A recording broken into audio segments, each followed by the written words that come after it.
Hello, and welcome to the Financial Services Innovation Coalition's video podcast. My name is Brady Bruckner, and I'm the president of the Financial Services Innovation Coalition, or FSIC, or FISIC, because that's a really long name. FSIC is an economic empowerment platform that conducts research, runs program workshops in low-income communities, and helps educate them on how to advocate for better access to the modern economy. FSIC is a network of industry innovators, legislators, community groups, and academics who share a passion for applying emerging technologies and market innovation to create a more inclusive economy and advocate for policies that promote economic empowerment. Today, I'm very happy to say our guest is Martin Mason.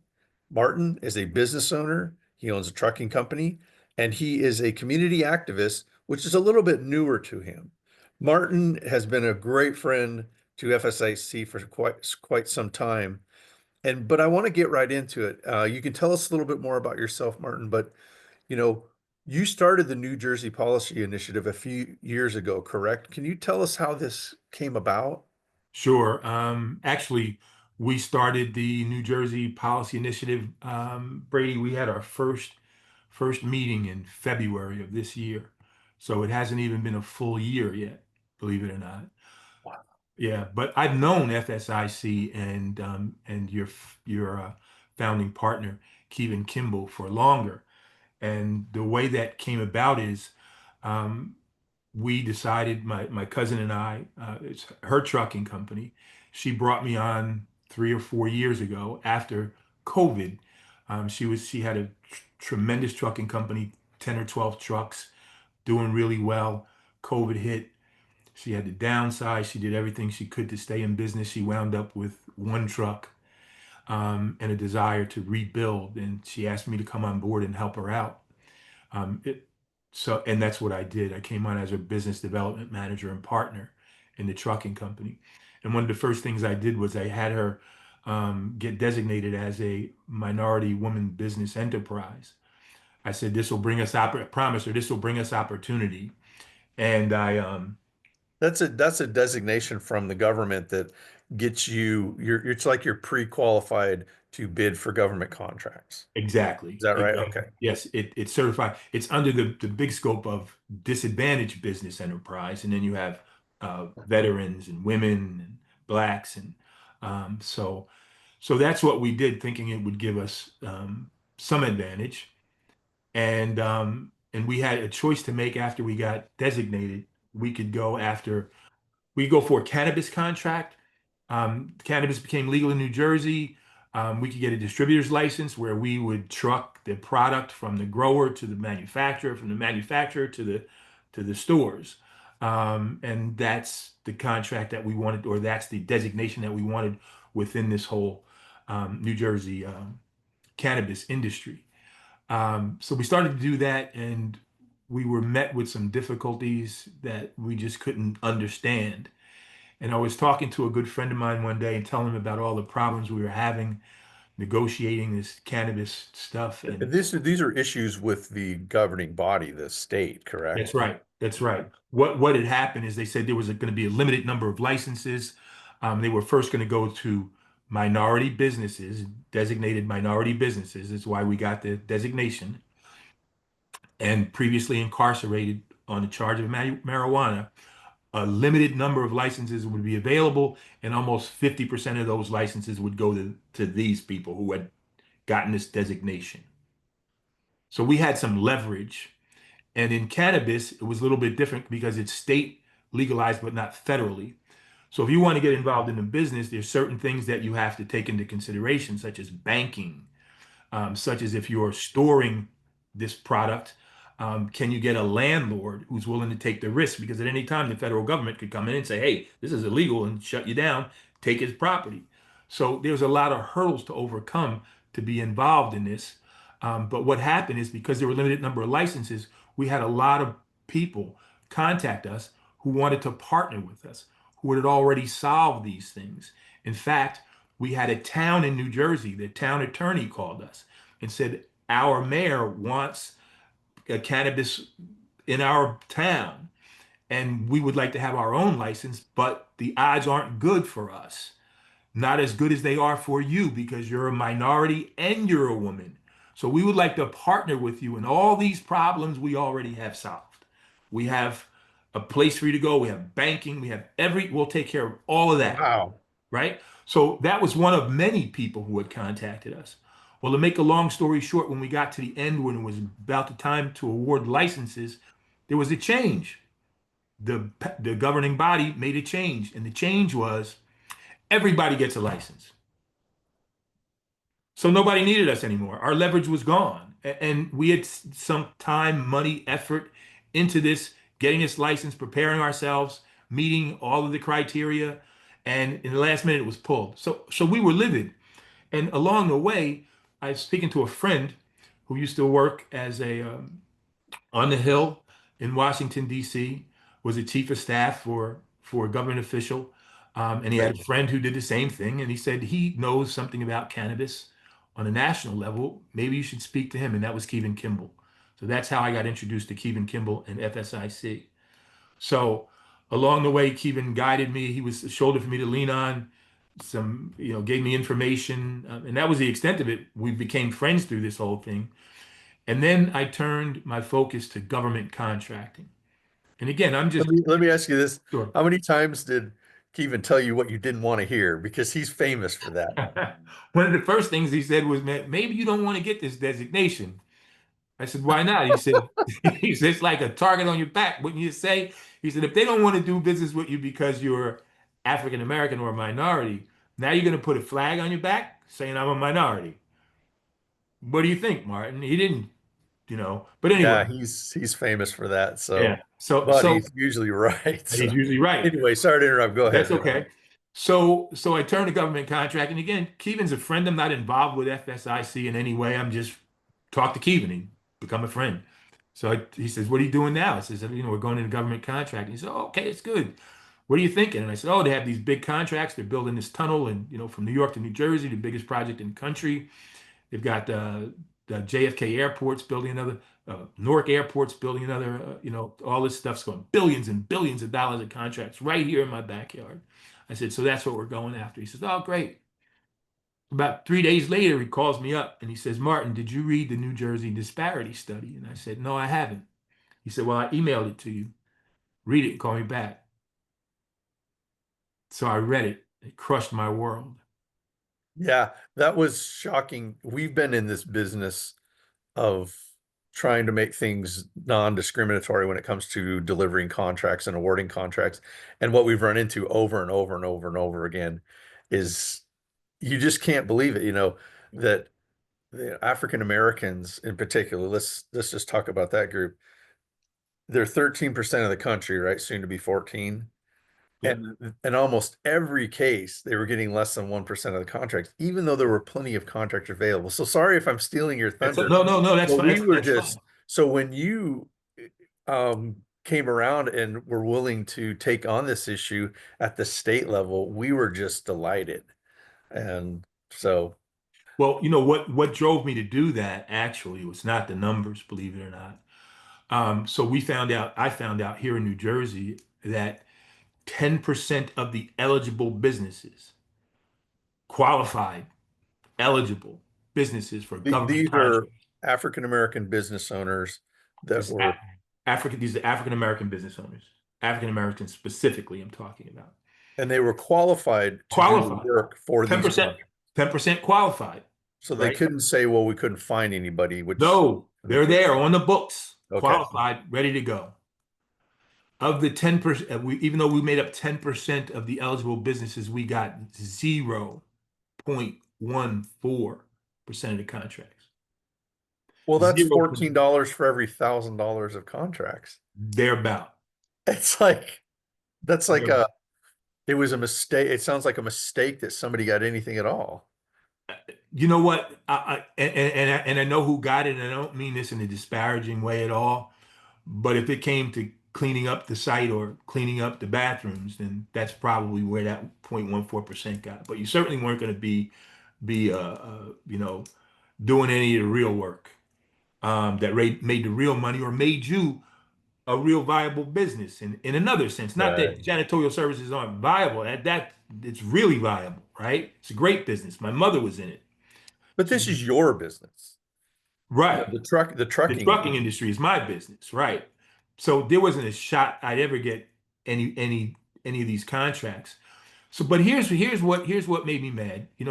I've been black since the day I was born, and I understand that I'm at a disadvantage because of that. I understand I start 3 steps behind the starting line. I get that. I've been doing that all my life, so I could deal with that, right? But what hurt me the most here was that I was led down this path, which I was never going to win by the federal government by saying they had this program, by saying they had set asides, by saying 20% of the business had to go to minorities or whatever percentage they were saying had to go to blacks. So that's what I'm going after. That's what I'm listening to. But I'm being led astray. I'm being sent down the wrong road on purpose. That was hard to take. But what was even harder to take, Brady, was that people knew about it. Some institutional black organizations knew about it, but didn't tell anybody about it. No one's tell. If someone had told me, Martin, you got 0.14% chance of doing some business over here, I'd say, hey, that's not a road I'm going down. If I was a gambler and I was going to sit at the gambling table and they said your odds here are 0.14%, no gambler would gamble. It wouldn't happen. And just to be clear, the study was conducted by the state. This is not some, you know, progressive or minority represented group that No, might be considered no. This is biased. This is this the is state. this is the state. This is the governor of New Jersey's study. Okay. It's their study, right? No minority group study. No outside group study, no, Okay. advocate group study. No, this is the state itself telling its own true story. Black people and minorities in general equal 25% of the eligible businesses and collectively got 3% of the contracts. That's minorities as a whole.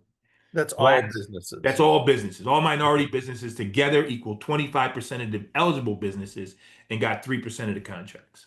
Wow. African Americans, 10% got 0.14. Okay.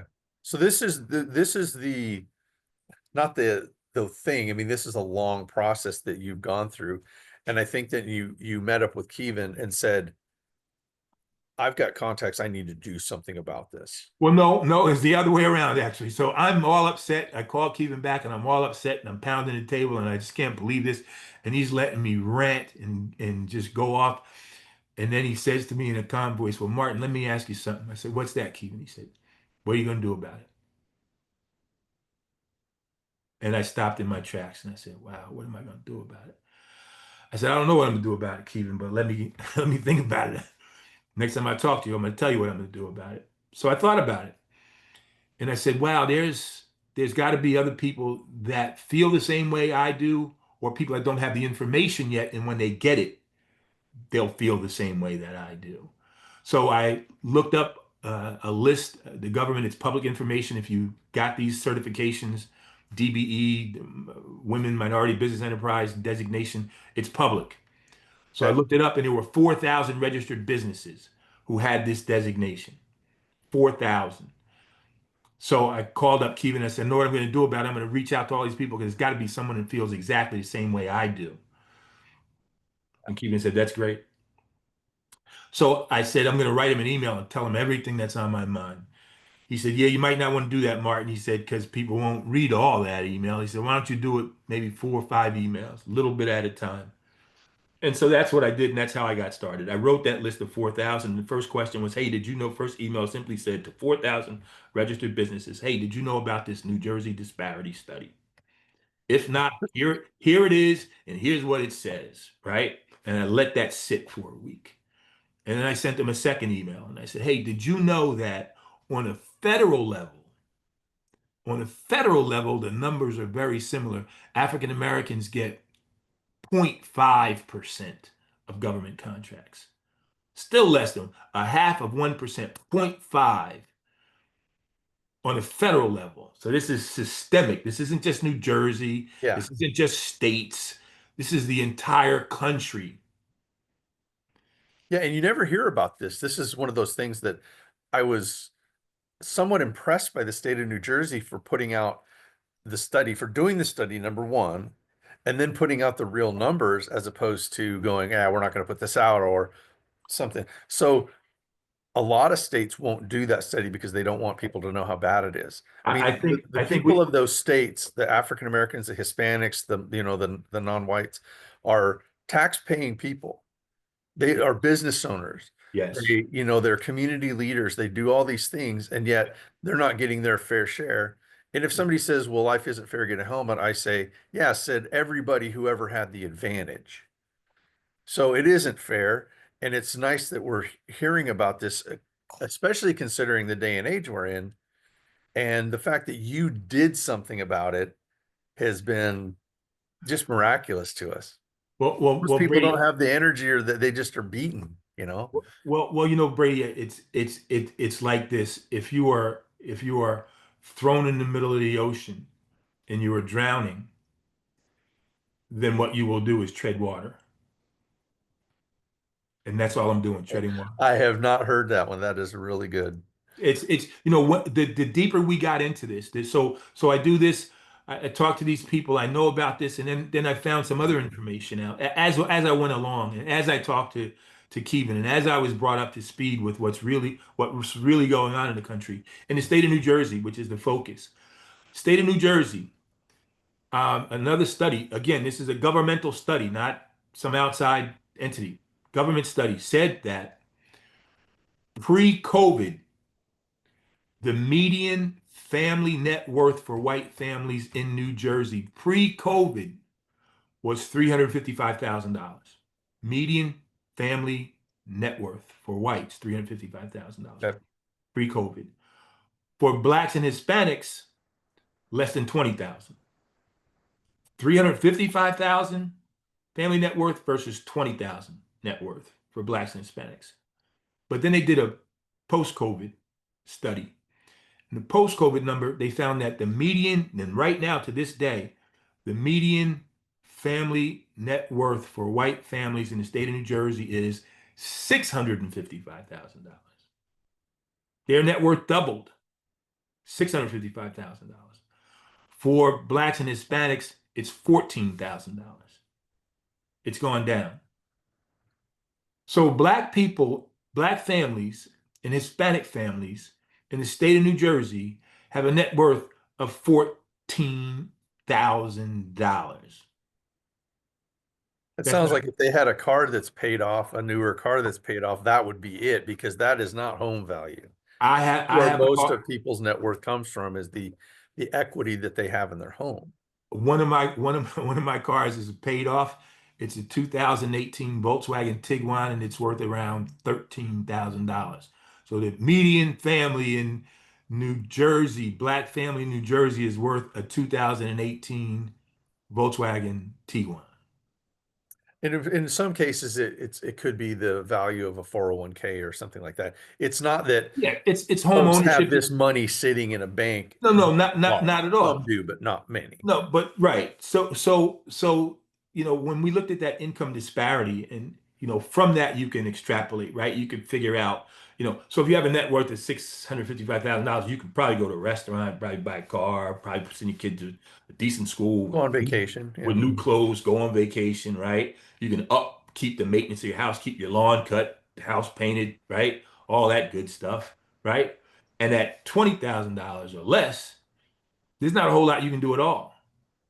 So when I put this all together, and then I'm thinking, I said, the key to business success, and the major businesses, Elon Musk or Jeff Bezos with Amazon, it's government contracts that launch their business.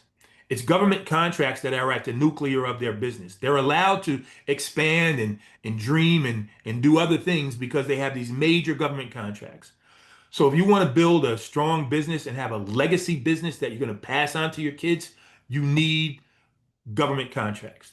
The biggest spender in the world is the US government in all things. Yeah. Buying food, buying toilet paper, painting, construction, you name it, they buy it.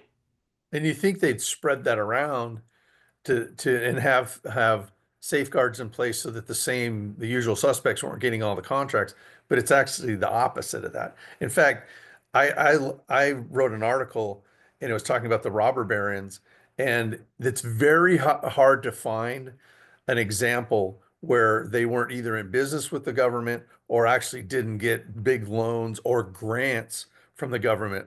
All of them, JP All of Morgan, them, all of from these bankers, the all of the big, people the steel magnates, the all railroad along, tycoons. technology, all along the way. It's all government contracts, right? That launch people into the stratosphere in a business sense, right? I look at it a little differently. I look at it this way. I look at it at the historical arc of blacks in this country, right? From slavery to Jim Crow, right? To reconciliation, to um, to you know, blacks only water fountains and all that stuff, Sure. right? Segregation.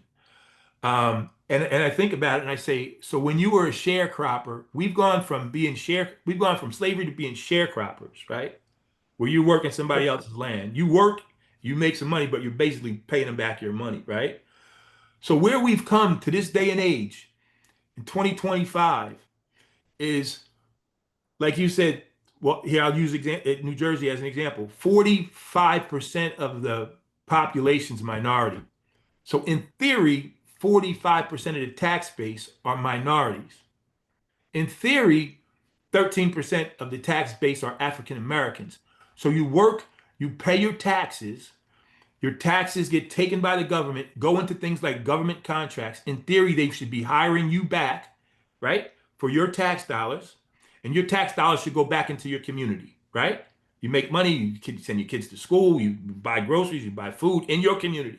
That's what should be happening. But what's That's happening the is, idea of capitalism is correct, not no so much the government, but that the money gets spent and it grows because of the money multiplier, and you want it to be in your communities. And that's there's a right, lot of reasons, there's a lot of laws to stop companies from coming, or used to be coming into communities, taking their money and then siphoning it out. Now correct, that happens all the time now, but right. the intent was not for that. Capitalism is all about money, swirling around and creating opportunities for everyone and growing. Correct. So in my mind, then blacks are, and I keep using African Americans because I tell people in my organization I lead with African Americans because it's the least of us, right?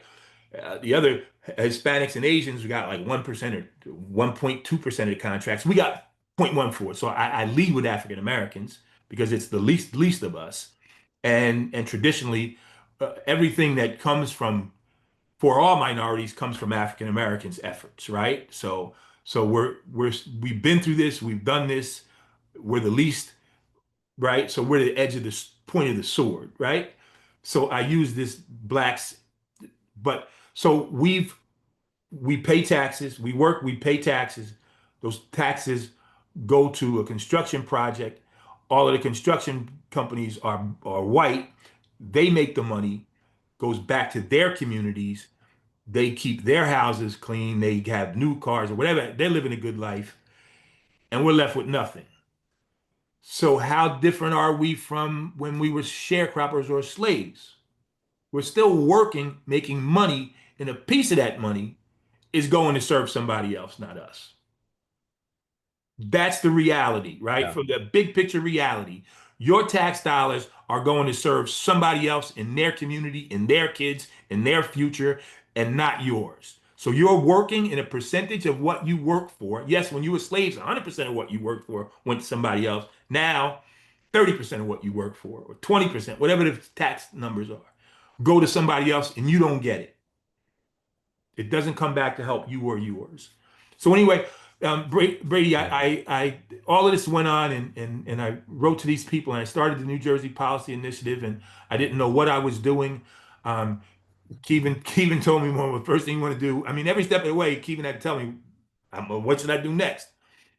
And eventually, I got on my own, which was recently, and I understand how I need this policy initiative in New Jersey to work for me and for New Jersey people, right? I understand how to do certain things. Now I still run everything by Kevin, but But he said, so call a meeting, and so we called our first meeting um, in February. Some people came out on a snowy day. We had about 20, 25 small businesses came out to talk Which, about. which isn't bad Yeah, Keelan for said it your was first meeting, because getting people to come to a policy and government contract meeting is not sexy. right, not, and it was a snowy day as well, and it was in Oh my God. inner city. It was in Newark, New Jersey, which is difficult for people to get That's to. And right. Newark was the yeah, first one. Yeah. so we had it, and we've had a lot of tremendous things happen since then. And we're called the New Jersey Policy Initiative because we think it's all about policy. Policy drives politics. Policy is either in place that hurt you or help you, right? So if there's policy out there that you don't like, you need to come up with some policy to replace it. If there's something that should be done and there's no policy for it, then you need to write some of that too. So one of the first things Keegan did was he said, Martin, we believe that this renewal of the Trump tax bill is going to go through. We believe it's a lock. So fighting it is not a smart thing to do in terms of what the FSIC think tank feels, right? He said, so we've come up with a bill proposal to put alongside it. Hey, if you're going to do all that for you and your people, at least do a little bit for us. And it was a great bill called the 25 tax bill or whatever it's called. Um, and he said, so we'd like to try to get this proposal to Congress. And the way we do that is we ask Congress people to sign on. Right now, we have one person signed on who initiated this bill. She was out of Florida. He said, why don't you write your 10 Congress people and ask them to sign this bill? And so I said, I can just write them and ask them. He said, you can just write them and ask them. So I wrote them, sent them the bill and asked them to sign onto it. Said the New Jersey Policy Initiative backs this bill. We think you should too. We want you to sign it. And LaMonica MacGyver from the 10th District in New Jersey, the one who got arrested with Ross Baraka when they were going to just check on the facility that they were housing these immigrants they were locking up in. She got arrested at that time. But anyway, she signed it. She was the second person to sign it, and the third person signed it, and now it's in Congress. HR 2927 is the bill. It's up to become a bill. So we did that. We reached out to people in the that were running for the governor's race. We got some feedback from the mayor of Jersey City who was running. We asked him a couple of serious questions. One was, did you know about the New Jersey Disparity Study? If so, when did you know about it, and what do you propose to do about it? And the second question we asked him was, did you know about the income gap or the financial gap? The Uh, income and wealth, more importantly, the wealth. Thank you. The wealth gap here in the state of New Jersey. If so, why does it exist and what do you plan to do about it? We asked all of those that were running for, it was the gubernatorial primaries. We asked them all that question. I think there's about 7 or 8 of them. And uh, this gentleman, Fulop from Mayor of Jersey City, wrote us back and answered the question. And he answered it in such an eloquent fashion. If I read it to you, you'd fall out of your seat. He just clearly explained what it is, why it is, and what he'd do about it. So since then, we've been pushing there's now 2 people in the race, a Democrat and Mikey Sherrill, and then the Jack Citarelli is the Republican nominee. We're writing them. They're not talking back to us, which is interesting, but we're pushing on them, and we don't feel we're going to have anyone in the governor's position, whether it's Democrat or Republican, that cares 2 clicks about us. Because if they won't write back to us now when they need us, Hmm. then there's no hope for us with them. So we have to learn to fight them. I don't care who gets in office. Really, it's going to be a fight either way. Mikey Sherrill, the Democrats, Right. done nothing more for us than Jack Citarelli, the Republican. Won't even speak to us. Can I want to step back. The bill you're talking about is a bill that, we did the research on and helped with some of the language. And it took a lot to get any Democrat to even think about signing on. And finally, Sheila McCormick out of Florida understood what we were trying to do after a lot of effort. You know what we found during that process? This was called the All-American Tax Reform Correct. Bill. And it was 2025. about tax cuts for the middle class Yep. specifically, Correct. um, which would help everybody. And we found out, and to the best of our knowledge, that the Democrats had not introduced a tax cut for the middle class in over 40 years. And so the fact that it was so hard for them to understand, and they had nothing to lose, they were never going to stop the big bill from going through, but yet they wouldn't even it was like pulling teeth to get people to sign on to this. And there was nobody going to lose from this. You know, it was going to pay for itself. But anyway, I'm getting flustered because I just can't believe that the ones that are supposed to represent the working people had not done really anything for them at that level. They've done other things that help people marginally, and I won't go into that's another show. But so we really need people like you that aren't just and I don't mean to be disparaging, out there just shouting their disdain and marching and saying, "Oh, we're mad about this." You actually said, "We're mad about this," or we're not going to let this stand." And you started calling the people that could do something about it. Correct. So that's why, we value you so much as an organization is because you're actually out there doing something on your own dime. There's That's no for sure. funding for this kind of Yeah. stuff. Yeah. And you're out there saying, I'm going to do it. Yeah. I have the ability to, I have the wherewithal, I have the energy. And so, we love you for that. And Thank so you. I'm sorry for interrupting. Go ahead and No, and I'll be honest about that.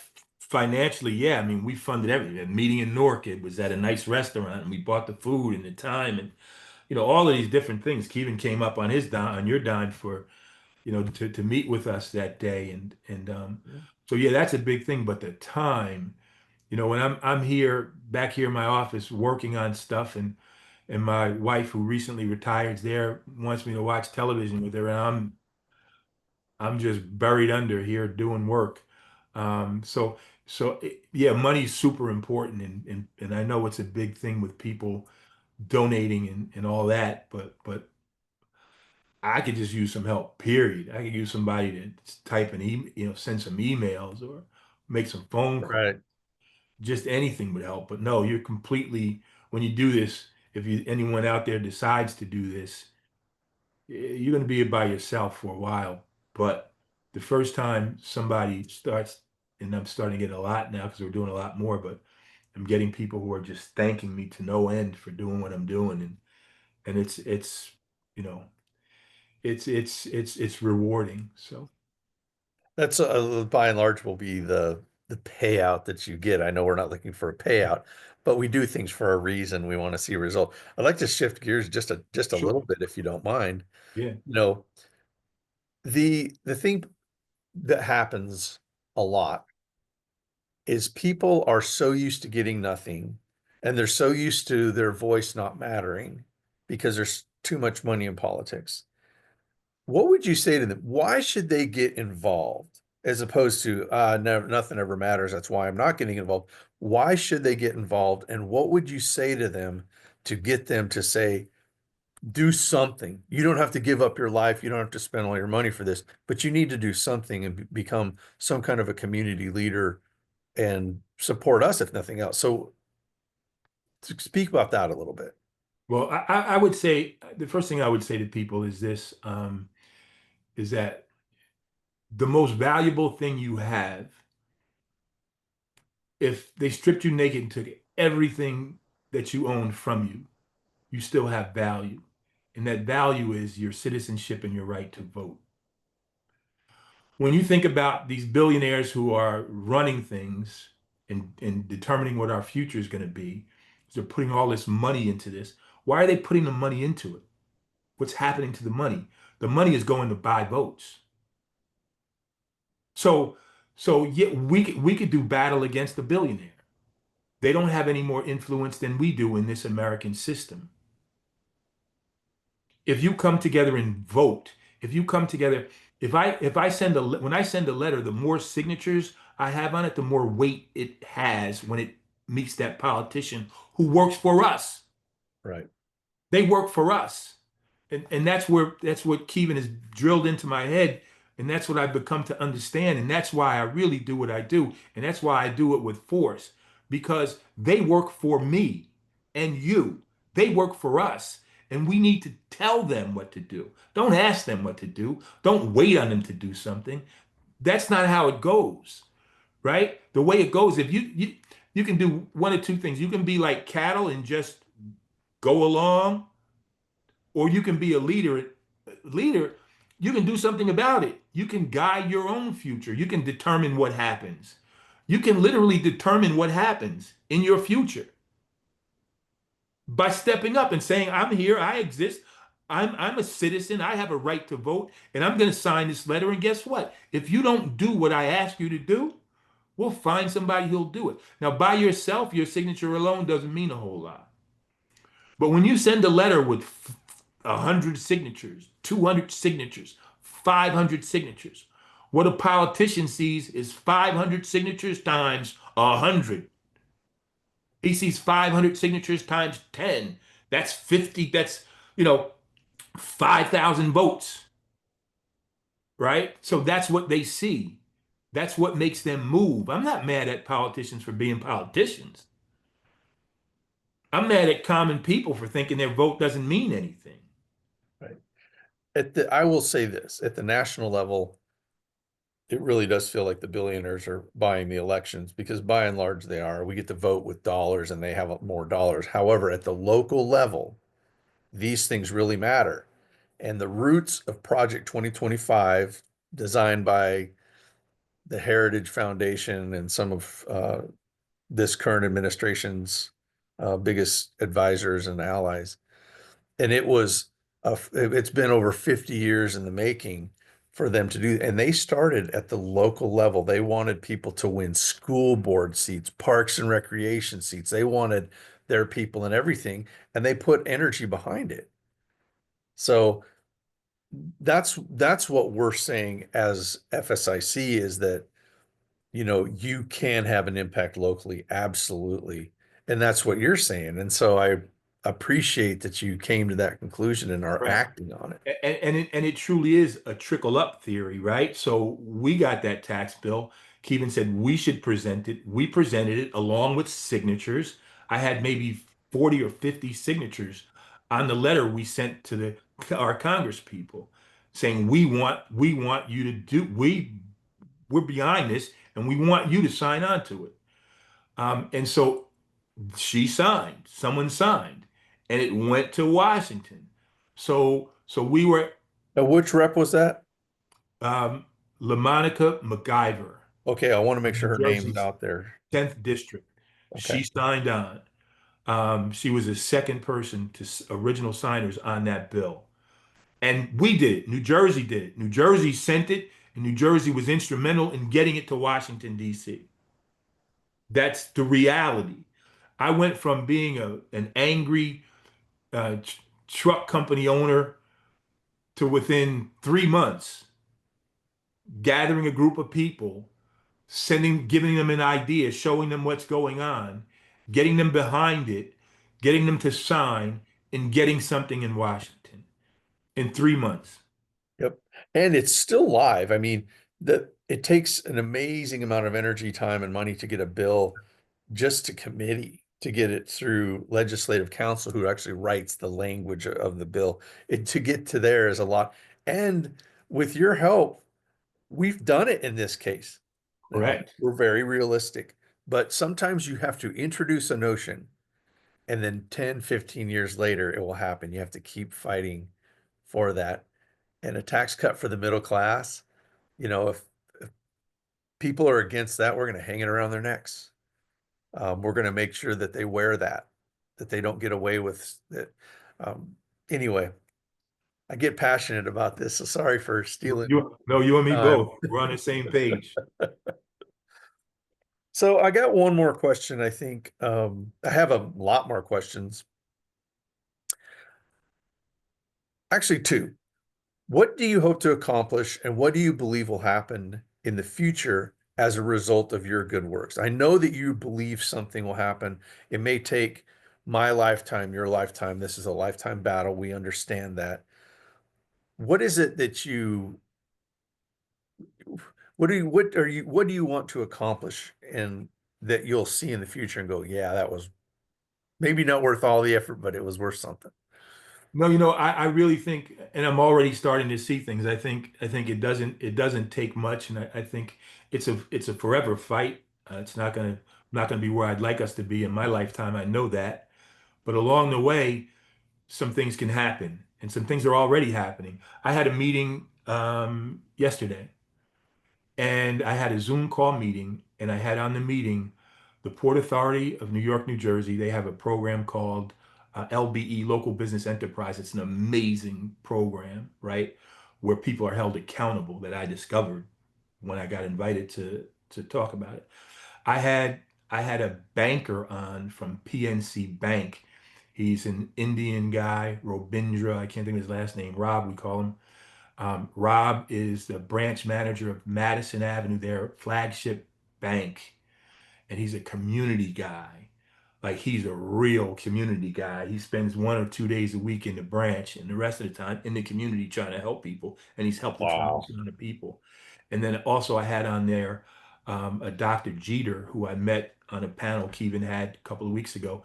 He's the head of diversity, equity, inclusion for the city of Jersey City. He's dynamic, he's incredible, he's reachable, he's helping people in a different way. He's a community guy, born and raised in Jersey City, in the streets of Jersey City, had a difficult life, put himself through school, got his education, got his bachelor, got his master's, got his doctorate, has this great job now at Jersey City. Has had 7 years he's been on, and he's a relatable, regular guy that's really trying to do things. So I had maybe 20 or 25 businesses join us on this call, meet these people, because what we understand is that there's two reasons for this. Listen, if you look at what's going on, there's the elements, outside elements that cause you to be where you are, and there's Right. also your own things that cause you to be where you are, right? Like Les Brown used to say, motivational speaker, wherever you find yourself at today, at some point in your past, you made an appointment to be here, right? So Good. it's a combination of the two. So what we have to do is look at on our side, what about this government contract? What about these numbers, 0.014%, 0.14%? What about that number that we play into it, right? So two things came to mind, two things that why are these other people, why do they have our percentage? They have our percentage for two reasons: connections and Yeah. access to capital, right? Connections and access to capital. So one of the good things that's happened since this DEI and these designations came, there's people like Dr. Jeter. There's people in the Port Authority like me who are concerned about me, right? So I have to build that connection and lean on them to get me what I need. And it's their responsibility and their job, so they're anxious to do it. So that's what this meeting did. It pulled together the two things I think we need, and that is access, connections, and capital. And so out of that group of 20, 25 people, businesses, I'm almost sure somebody will move forward because of that meeting. And I have them all coming back together to talk about our experiences. When you go to Port Authority to sign up for the local business enterprise and you get involved, share every single story, every single thing that happens to you in that private with the rest of the group. So we know who there is really on our side, who's not, what to avoid, what to do, what not to do. We need to share this information with each other. So that's what we're doing. So I'm already seeing good things Yeah. happen. I'm It's not getting out there. It's it's the not it's fact not that information. you, a trucking company person, not a lobbyist, not a community advocate, had to tell all these people about this disparity study. What does that tell you? Listen, there's something, I don't mean to be negative or go negative. There's something called the African American Chamber of Commerce here in New Jersey African American Chamber of Commerce. Why am I doing these things? Maybe we should contact them. I have. That's a story for another day. I'm just saying this All is right, part yeah, of we oh, it's a part. Martin, you know what you just told me? What's that? Is that we need to do this on a somewhat regular basis because I know that we touched on a lot of things, and Yeah. each one of those could be its own episode here on on the video podcast. So, would you be willing to come back and we I'm could always pick available. something and maybe just delve into that and Sure. share? I'm always available for you and Kevin and FSIC, anything I can do. Well, we appreciate that. I mean, we need you. We need more people like you, and you're out there. You just got to keep swinging, and eventually you connect. And I think that you've connected on a couple, so that's got to be now. It's up to us to get that out to as many people as we can, so they can see, yeah, there's some effect. You're not gonna put in a month worth of effort and then suddenly have a bill that gives you exactly what you want. People No, want a very easy solution, and that's all they're willing to do or able to do because there's like 2/3 of the country's living paycheck to paycheck. They're fighting to survive. They're treading water, as you would say. right. And so we're trying to get them to understand we don't want 100% of your time for a full month or a weekend. We want 3% all the time. Hey, will you sign this letter? Hey, will you forward this email? Hey, what is your opinion on this? Hey, would you be part of a focus group? Those are things that don't take a stunning amount of time for the regular people or business owners. So And that's my piece. And, I can't thank you enough for taking time out of your day. You're a business owner and an advocate, and try that's two full-time jobs. So for I sure. commend you. Absolutely. All right. Well, I'm going to close out here. Um, thank you so much to our audience for being here with us today. And if you're interested in learning more about FSIC and its initiatives, please go to our website at FSI, the word coalition.org. That's FSIcoalition.org. And I would like to thank all the FSIC network members for their efforts to promote economic empowerment and social justice. Thank you for listening today. Thanks.